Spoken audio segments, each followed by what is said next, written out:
Legacy sequels are everywhere nowadays, a mix of nostalgia and taking things in a new direction that Hollywood views as the surest way to rake in the profits.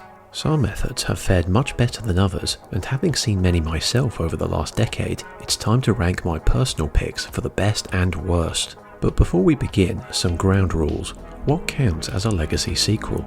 For me, it's the use of older characters and narrative threads to either pick up where the audience left off or drive a new era of direct sequels. Any reboots or reimaginings that strike out in a completely different direction don't come under this category. That means entries like the 2016 Ghostbusters and the Transporter Refueled are out of the running. Let's start with the best. Number 5 best, Scream. Wes Craven's 1996 release was a unique entry in its genre. After the slasher and zombie subgenres dominated the previous decade, the American director made a smart, witty, and incredibly engaging film that went for self-awareness and fourth wall breaks. The characters in the film were clued in to all the common plot threads and arcs, making the film's central murder mystery all the more intriguing. It received several sequels with the likes of Neve Campbell, David Arquette, and Courtney Cox, all returning with varying degrees of success over time. Scream was already a franchise that took popular tropes and flipped them on their head. When it finally returned after a 10-year absence, the 2022 sequel was able to adapt to a new era of horror, delivering a great balance between the older cast and newcomers like Melissa Barrera, Jenna Ortega, and Jack Quaid. Watching the older films drives the momentum of the newer sequels as Ghostface continues to torment his victims. The franchise remains wildly popular to this day, having spawned another set of sequels that are all laser focused on continuing the story and maintaining the franchise's core strengths. With Scream 7 now out in theatres, this horror IP shows no signs of slowing down. Number 4 best, Dr. Sleep. Stanley Kubrick's The Shining is another undisputed horror classic.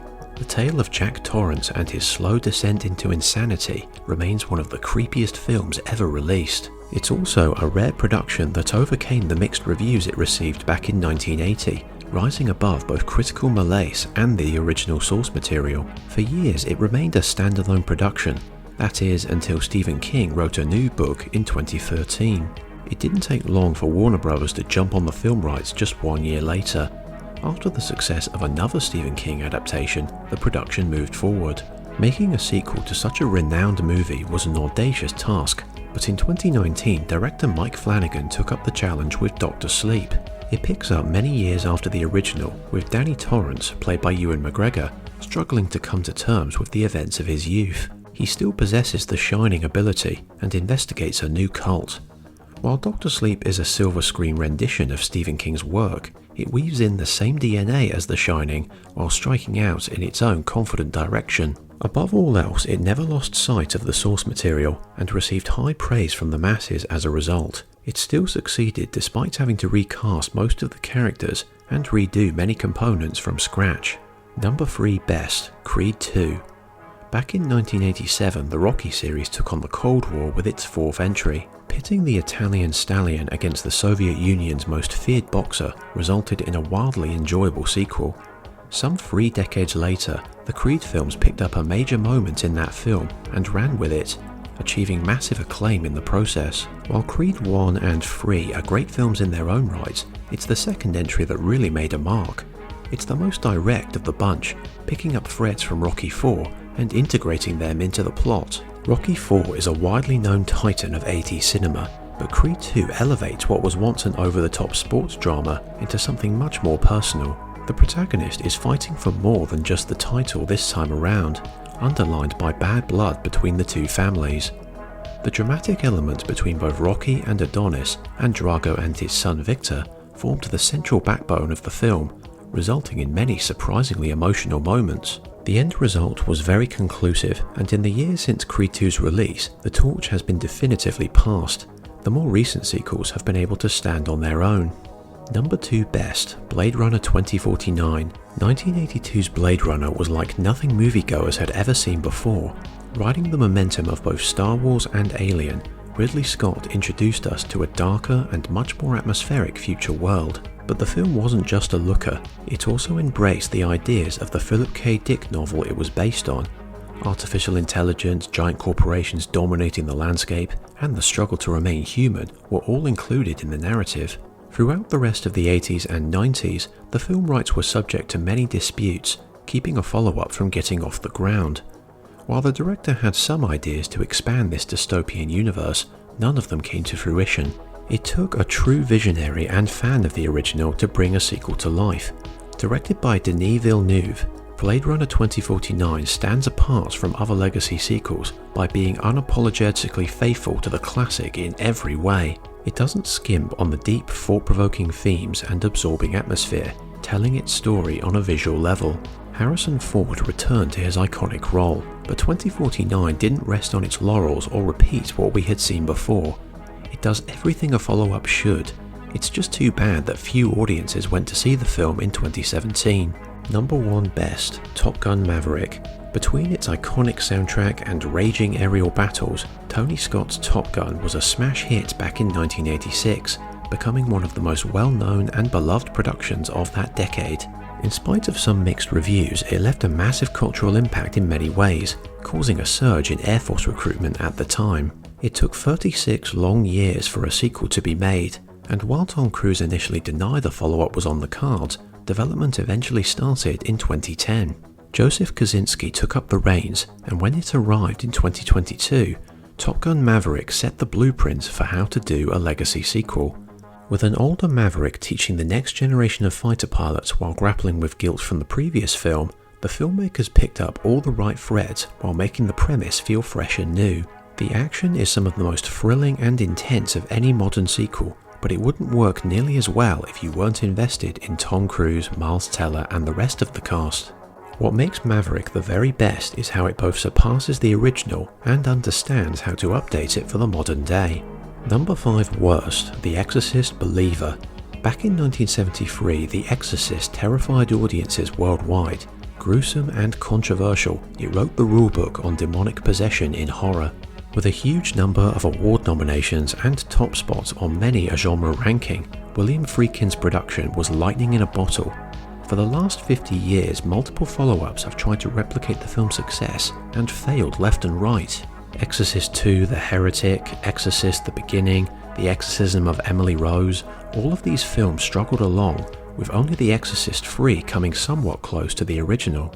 With other properties like Halloween and the Texas Chainsaw Massacre going down the legacy sequel route, The Exorcist did the same in 2023 with Believer. David Gordon Green, who also directed Halloween 2018, took up the project. Unfortunately, the same success did not translate. The Exorcist Believer was widely mocked for its failure to match the classic and use older characters successfully. Ellen Burstyn returned, but her role was far too brief to make an impact, and the film was mostly devoid of new creative ideas. As a result of the poor critical and financial performance, a planned trilogy was scrapped. We'll have to see if the planned reboot from Mike Flanagan fares better. Number 4 Worst, Star Wars Episode 9: The Rise of Skywalker. Now we come to a franchise that needs no introduction. Star Wars has dominated the box office for almost 50 years now, and the property has expanded in countless ways through the decades. Comics, video games, and last but not least, all new trilogies. 10 years after George Lucas wrapped up his prequel saga, the franchise entered new stewardship under Disney. To say things were problematic would be an understatement, and the biggest problem is how the corporation set itself up to tell the same story again. By the time 2019 rolled around, the modern trilogy was on its last legs, and the creative choices made were the most unappealing and stale of any big-name blockbuster. Say what you will about The Last Jedi, but it was still bold enough to take the franchise in a different direction, pulling the story away from the tired formula of Skywalkers versus Palpatines. By contrast, The Rise of Skywalker banked on nostalgia at every turn, and ended up being the worst of the sequel trilogy. It's a final chapter so desperate to please everyone that it leads nowhere, with constant references to past entries, plot threads and character arcs with no real payoff, and a rapid pace that leaves no time for proper interaction. This legacy sequel still stands as one of the biggest critical failures in modern cinema. Number 3 Worst, Space Jam: A New Legacy. When it comes to placing live-action stars alongside animated characters, the Looney Tunes have had their share of popular productions.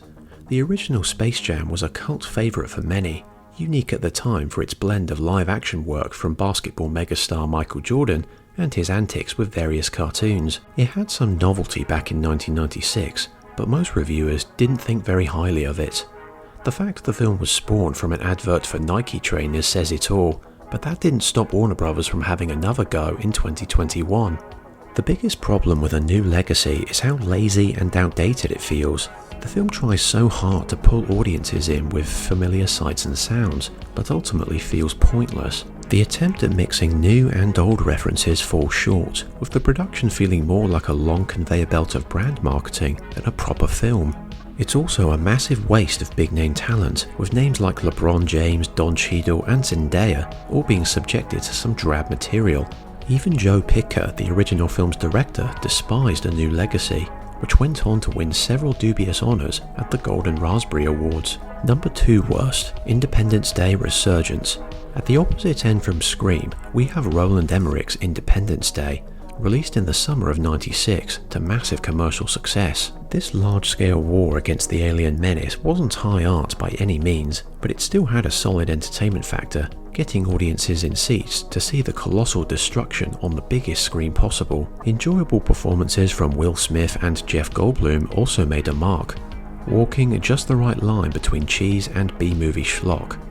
As a summer blockbuster, it did exactly what it said on the tin, but while the sequel was planned for many years, the director was preoccupied with other projects throughout the 2000s and early 2010s. Some 20 years later, following in the footsteps of other big-name franchises, Emmerich threw his hat into the Legacy sequel ring with Independence Day Resurgence. With many large-scale disaster movies under his belt and several returning faces, it could have been another entertaining entry for audiences. Sadly, this follow-up proved to be one of the worst in recent memory. It stripped away all the personality of its predecessor and was thoroughly trashed for its heavy use of CGI, not to mention the lack of Will Smith, which severely damaged its appeal. As a result of its many missteps, Resurgence fell short at the box office, and any further continuation is unlikely. Number 1 worst, Jurassic World Dominion.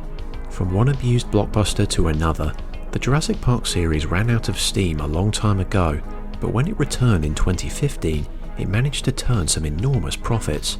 Audiences were still keen to watch dinosaurs rampaging on the big screen, even when they fell down on a critical level. Becoming more bloated and growing progressively worse with each follow-up, Jurassic World struck out with new characters in the early going. By the time the third entry came out, the series went full steam ahead with bringing back older characters and trying to correct the mistakes of previous sequels from the 2000s. Sam Neill, Laura Dern and Ian Goldblum, after a brief turn in Fallen Kingdom, are all back for one more round, but Jurassic World Dominion's crippling flaw is how it fails to make the most of its premise and the returning cast members. The chemistry between the actors is extremely lacking for the most part, and their interactions with the newer cast are painfully hollow. After bouncing around a series of clumsy action scenes, this third entry defaults to the same old formula of the reptiles running around in an isolated jungle environment. It's little more than a desperate bid for profits by bringing back things the audience remembers, the ultimate mistake a Legacy sequel can make. So there you have it, my picks for the best and worst Legacy sequels, but which ones would you pick? Pop them in the comments down below. You can find more countdown videos like this one on my channel.